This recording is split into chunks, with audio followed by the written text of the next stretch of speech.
Hello everyone, welcome to my channel. It's me Hemant Regmi.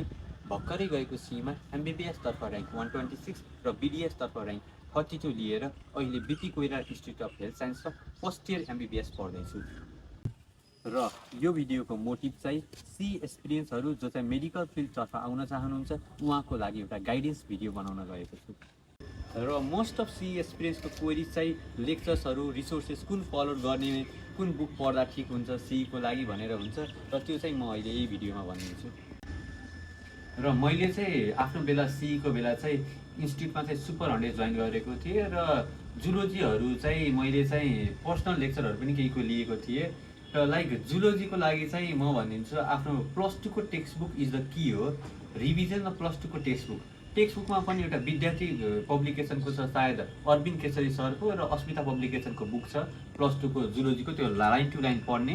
र इन्स्टिट्युटको मोड्युलमा चाहिँ नेमको module is best नै भन्छ, त्यहाँको एमसिक्यूहरू पढ्ने र चाहिने कुरा हेर्दा हुन्छ, धेरै नचाहिने कुरा पनि हुन्छ इन्स्टिट्युटको मोड्युलमा। र त्यसपछि चाहिँ बोटनीको लागि चाहिँ लेक्चर्सहरू त इन्द्र दाइकै पढे चाहिँ एकदमै बेस्ट छ। र बुकहरूमा चाहिँ नेमको मोड्युल चाहिँ +2 बुक इज द की, +2 बुकै पढ्दा हुन्छ बायोलोजीको लागि चाहिँ। र नेमको मोड्युल अब इन्डियन बुक्स चाहिँ अझै हेर्नु पर्दैन, यदि मार्क्स अफ्रिक भएपछि मात्र इन्डियन बुक्सतिर लाग्ने छ। ट्रुमेन्सको बायोलोजीहरू छ, त्यो चाहिँ अहिले हेर्नु पर्दैन। र त्यसै गरी केमिस्ट्रीको लागि चाहिँ तिमीहरूले बुक चाहिँ अब अर्ग्यानिकको लागि +2 ले पुगिहाल्छ। अनि इनअर्ग्यानिकको कुरा गर्दाखेरि चाहिँ तिमीहरूको चाहिँ +2 को बुक्स प्लस इन्स्टिट्युटको मोड्युल, फिजिकल केमिस्ट्री पनि न्युमेरिकल्सहरूको लागि चाहिँ त्यही +2 कै बुक हेर्दा हुन्छ। र इन्स्टिट्युटको मोड्युलको एमसिक्युजहरू past year question are always important. Past year question कुनैको पनि नछोड्नु होला, each and every past year question गर्नु होला।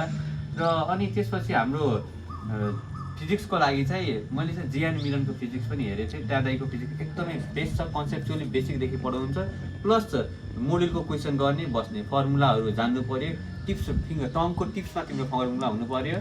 र त्यसपछि चाहिँ म्याथको लागि चाहिँ मैले सौरभ दादाको म्याथ लिएको थिएँ, एकदम क्रिस्टल क्लियर हुन्छ म्याथलाई चाहिँ। 20 मार्क्सको म्याथ हो। अब त्यो आइक्यू पनि हुन्छ, पढेर गए पनि 20 मा 20 पनि आउन सक्छ, यदि पढेर गए पनि 20 मा 20, नपढे पनि 0 पनि आउन सक्छ, त्यसले म्याथ चाहिँ भन्न सकिँदैन।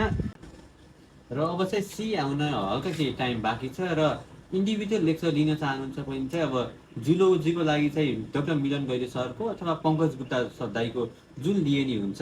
र त्यसै गरी बोटनीको लागि चाहिँ म चाहिँ सुपर 100बाट इन्द्र दाईकै बोटनी बेस्ट नै भन्छु।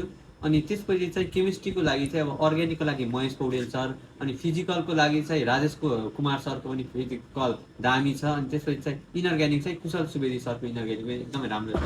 र फिजिक्सको लागि चाहिँ वान एन्ड ओन्ली द मिलन सरकै भन्छु बेसिकदेखि। त्यहाँको क्वाडहरू लेक्चर आर मोर इनफ छ, क्वाड लेक्चर पनि इनफ छ, र फुल डिटेल कोर्स पनि एकदमै राम्रो छ। र म्याथको लागि चाहिँ मैले पढेको चाहिँ दाइ सौरभ आचार्य दाइको म्याथ पढेको थिएँ, एकदमै राम्रो छ, कन्सेप्टहरू क्रिस्टल क्लियर हुन्छ, सी रिलेटेडै गराउनुहुन्छ दाइले पनि, एकदमै सीमा क्वेसन पनि त्यहाँकैबाट आएको थियो मोस्ट अफ। र त्यही हो। र चाहिँ पास्ट इयर क्वेसनको लागि बुक्सहरू मार्केटमा हुन्छ, complete solution, objective PCB, target 200 जस्ता बुक्सहरू हुन्छन्। किनकि हामीले चाहिँ अन्तिममा चाहिँ पास्ट इयर क्वेसन एकदमै इम्पोर्टेन्ट हुन्छ कि त्यही क्वेसन त्यहीको सेरोफेरोमा क्वेसनहरू आइरहेको हुन्छ। र मैले चाहिँ पास्ट इयरको लागि चाहिँ कम्प्लिट सोल्युसन पढेको थिएँ। हजुरहरूले यी complete solution, objective PCB, target 200 जुन पढ्दा नि हुन्छ पास्ट इयरको लागि चाहिँ। र टेस्टहरूको कुरा गर्दा चाहिँ स्याटरडे मक टेस्टमा चाहिँ अब मैले चाहिँ बिहान नेमको अनि भाइब्रेन्टको दिन्थेँ, र कहिलेकाहीँ निमा, एम्बिसन गुरुहरूको टेस्ट दिन्थेँ। मक टेस्टले चाहिँ हामी कुन पोजिसनमा छौँ भन्ने देखाउँछ, कम्पिटिसन फिल गराउँछ, र सीको त्यो डेको इन्भाइरोमेन्ट फिल गराउँछ। मक टेस्ट चाहिँ कहिले पनि नछोड्नु होला है। अनि मक टेस्टको मार्क्सले गर्दा डिमोटिभेट नहुनु होला, मार्क्स आफैबाट सुस्त बढ्दै जान्छ। त्यसैले मक टेस्ट चाहिँ कहिले दिन नछोड्नु होला है, डिमोटिभेट चाहिँ नहुनु होला। मेरो पनि कम आएको थियो मक टेस्ट। र मक टेस्टको लागि चाहिँ स्याटरडे मक टेस्ट चाहिँ बिहान र डेमा सधैँ दिनु होला। मैले चाहिँ नेम, भाइब्रेन्ट अनि निमा, एम्बिसन गुरुहरूको पनि दिन्थेँ अल्टरनेट डेजहरू पारेर चाहिँ। र मक टेस्ट चाहिँ साँच्चै नै इम्पोर्टेन्ट छ, आफू कुन लेभलमा लाई गर्छु भन्ने थाहा हुन्छ, कम्पिटिटिभ इन्भाइरोमेन्ट क्रिएट गरिदिन्छ। र मक टेस्टलाई चाहिँ अरूभन्दा गर्दाखेरि मक टेस्टबाट आएर चाहिँ घरमा चाहिँ सोल्युसनहरू चाहिँ चेक गर्नु होला है। मक टेस्ट कहाँ बिग्रेको छ त्यो चाहिँ एउटा मिस्टेक कपीहरू बनाउनु होला, एकदम हेल्पफुल हुन्छ। मैले पनि बनाएको थिएँ, कतिपय क्वेसन मेरै मिस्टेक कपीबाट पनि आएको थियो मेन इक्जाममा चाहिँ। सो मक टेस्ट चाहिँ एकदमै इम्पोर्टेन्ट छ है, कहिले मिस नगर्नु होला मक टेस्टलाई। र हाम्रो टाइममा चाहिँ यसरी यो सिलेबसहरू तोकिएर आएको थिएन, र के पढ्ने टाइपको अलिकति डिल्युजन हुन्थ्यो। तर यसपालि चाहिँ एमएससीले चाहिँ एकदमै राम्रो काम गरेको छ, माइक्रो सिलेबस प्रोभाइड गरेको छ, जस कारण अब आउने भाइ बहिनीहरूलाई चाहिँ एकदमै सजिलो हुन्छ र अब पढ्ने नै त्यही माइक्रो सिलेबस अनुसारै हो।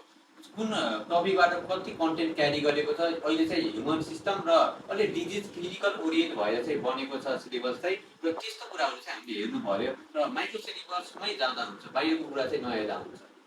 र कतिपय भाइ बहिनीले अझै सुरु गरेको छैन दाइ भन्नुहुन्छ होला पनि, होइन सुरु अब गर्दा हुन्छ, किनकि कन्सिस्टेन्ट भएर डिसिप्लिनमा पढ्नु, मोटिभेसन भन्दा पनि एउटा डिसिप्लिन वेमा जाँदा चाहिँ अब सकिन्छ, मजाले सकिन्छ। 2-3 महिनाको टाइममा चाहिँ अझै तिमीले कम्बाइन गर्न सक्छौ, तर पढ्न चाहिँ छोड्नु भएन, डिसिप्लिनमा चाहिँ पढ्नु भयो, कन्सिस्टेन्ट त कि। र टिप्स चाहिँ आरआरआर भनेको revision revision revision revision is the कि नै हो, रिभिजनले नै गर्नुपर्छ। एकचोटि पढेर मैले पनि जानिँदैन, हामी भगवान होइन एकचोटि पढेर याद हुने, सो रिभिजन चाहिँ टाइम टाइम गर्नुपर्छ। सीमा मात्रै नभएर यो एमबिबिएसको जर्नीमा पनि रिभिजन चाहिँ एकदमै इम्पोर्टेन्ट छ। र एउटा टाइममा चाहिँ मक टेस्टमा धेरै आयो भनेर पढ्न छोड्ने र कम आयो भनेर चाहिँ पढिरहने पनि होइन, एउटा स्मार्ट वेमा चाहिँ पढ्नु पर्यो। हार्डवर्कलाई चाहिँ स्मार्ट वर्कले नै बिट गर्छ जस्तो लाग्छ मलाई चाहिँ। एउटा इफेक्टिभ वेमा पढ्नु पर्यो, अथवा टाइमर रुलहरू युज गर्नु पर्यो। टाइम स्टपवाच रुलहरू युज गर्दा एकदमै इफेक्टिभ हुन्छ। मैले पनि ट्राई गरेको, पर्सनल्ली मेरो लागि पनि इफेक्टिभ भएको हो। र हजुरहरूले पनि एकदिन गर्न सक्नु, यदि कतै डिमोटिभेसन आए पनि, डिप्रेसन डिमोटिभेसन जस्ता कुराहरू यो जर्नीमा आइरहन्छ। एउटा one of the toughest exam नै हो नेपालको लागि चाहिँ। So best if study related यदि कोही छ पनि मलाई पर्सनल डिएम गर्न सक्नुहुन्छ। इन्स्टा आइडी यता छ र फेसबुक आइडी यता छ। र यस्तो फर्दर भिडियो चाहियो भने मलाई कमेन्टमा गर्न सक्नुहुन्छ। हजुरहरूलाई कस्तो भिडियो चाहिएको छ, म त्यसै टाइपको भिडियोहरू लिएर आउँछु। र लाइक सेयर एन्ड सब्सक्राइब अनि कमेन्ट गर्न नबिर्सनु होला। र इन्स्टामा मलाई फलो गर्नु होला। र त्यही र best wishes to all my CS friends. र तयारी राम्रोसँग गर्नुहोस् and will meet in medical edge. Thank you.